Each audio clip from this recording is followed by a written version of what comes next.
काला अष्टमी। हिंदी पंचांग के अनुसार प्रत्येक महीने में कृष्ण पक्ष की अष्टमी तिथि को काला अष्टमी का व्रत किया जाता है। इस बार कार्तिक मास की काला अष्टमी का व्रत 28 अक्टूबर के दिन बृहस्पतिवार को किया जाएगा। काला अष्टमी के दिन शिवजी के रौद्र रूप भगवान काल भैरव की पूजा करने का विधान है। इन्हें काशी का कोतवाल भी कहा जाता है। भगवान काल भैरव के 8 मुख्य स्वरूप बताए गए हैं, जिनमें से साधारण जन के लिए बटुक भैरव की पूजा करना लाभप्रद रहता है। बटुक भैरव अपने भक्तों को अभय प्रदान करते हैं और ये भगवान भैरव का सौम्य रूप है। तो वहीं काल भैरव को उग्र स्वरूप के लिए जाना जाता है। ये आपराधिक प्रवृत्तियों पर नियंत्रण करने वाले प्रचंड दंडनायक हैं। भगवान भैरव के विषय में कहा जाता है कि अगर कोई इनके भक्त का अहित करता है तो उसे तीनों लोकों में कहीं भी शरण प्राप्त नहीं होती है। काला अष्टमी का व्रत करने से भगवान भैरव प्रसन्न होते हैं और अपने भक्तों की हर संकट से रक्षा करते हैं। तो चलिए जानते हैं शुभ मुहूर्त, इसका महत्व और काला अष्टमी पूजा विधि। काला अष्टमी के दिन भगवान भैरव का व्रत और पूजन करने से सभी प्रकार के भय से मुक्ति प्राप्त होती है। काला अष्टमी का व्रत करने से व्यक्ति को रोगों से मुक्ति प्राप्त होती है। भगवान भैरव हर संकट से अपने भक्त की रक्षा करते हैं। उनके भय से सभी नकारात्मक शक्तियां दूर हो जाती हैं। काला अष्टमी के व्रत की पूजा रात्रि में की जाती है, इसलिए जिस रात्रि में अष्टमी तिथि बलवान हो उसी दिन व्रत किया जाना चाहिए। कार्तिक मास कृष्ण अष्टमी तिथि आरंभ होगी 28 अक्टूबर 2021 दिन बृहस्पतिवार को दोपहर 12:49 से। कार्तिक मास कृष्ण अष्टमी तिथि समाप्त होगी 29 अक्टूबर 2021 दिन शुक्रवार को दोपहर 2:09 पर। भगवान भैरव की पूजा इसमें रात्रि में की जाती है, इसीलिए काला अष्टमी का व्रत 28 अक्टूबर को किया जाएगा। काला अष्टमी के दिन प्रातः जल्दी उठकर स्नान आदि से निवृत्त होकर व्रत का संकल्प लें। किसी मंदिर में जाकर भगवान भैरव, शिव और माँ दुर्गा की पूजा अर्चना कर लें।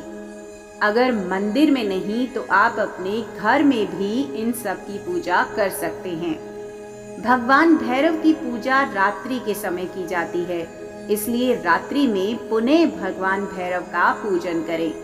रात्रि में धूप, दीपक, काले तिल, उड़द और सरसों के तेल से विधिवत पूजन और आरती करें।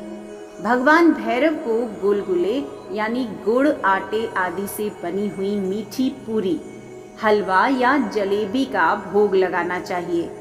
भैरव चालीसा पढ़ने से भगवान भैरव प्रसन्न होते हैं, इसलिए पूजन के दौरान चालीसा का पाठ भी करना चाहिए।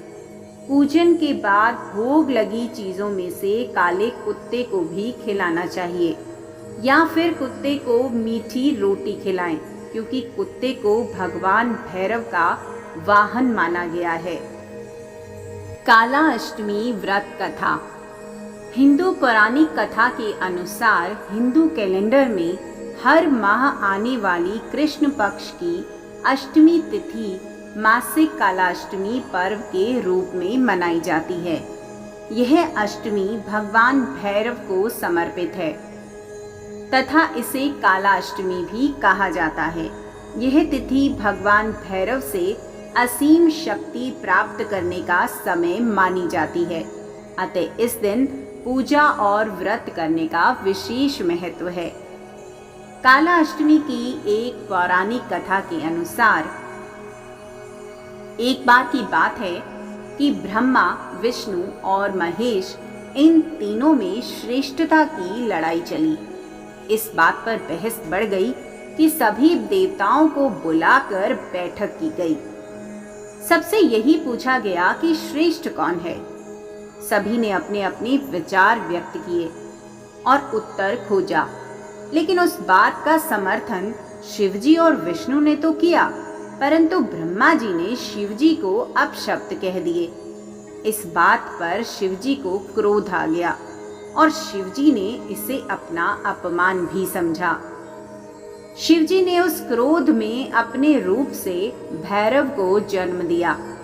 इस भैरव अवतार का वाहन काला कुत्ता है। इनके एक हाथ में छड़ी है। इस अवतार को महाकालेश्वर के नाम से भी जाना जाता है, इसलिए ही इन्हें दंडाधिपति भी कहा गया है। शिवजी के इस रूप को देखकर सभी देवता घबरा गए। भैरव ने क्रोध में ब्रह्मा जी के 5 मुखों में से एक मुख को काट दिया।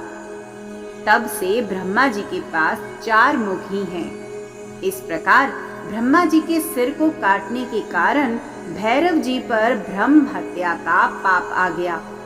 ब्रह्मा जी ने भैरव बाबा से माफी मांगी, तब जाकर शिवजी अपने असली रूप में आए। भैरव बाबा को उनके पापों के कारण दंड मिला, इसलिए भैरव को कई दिनों तक भिखारी की तरह रहना पड़ा। इस प्रकार कई वर्षों बाद वाराणसी में इनका दंड समाप्त होता है। इसका एक नाम दंडपानी भी पड़ा था। ब्रह्म हत्या के पाप से मुक्ति के लिए भगवान शंकर ने काल भैरव को पृथ्वी पर जाकर प्रायश्चित करने को कहा और बताया कि जब ब्रह्मा जी का कटा हुआ सिर हाथ से गिर जाएगा, तब जाकर तुम्हें ब्रह्म हत्या के पाप से मुक्ति मिल जाएगी। अंत में जाकर काशी में काल भैरव की यात्रा समाप्त हुई थी। फिर यहीं पर वे स्थापित हो गए और काशी के कोतवाल बन गए। जय बाबा भैरवनाथ की।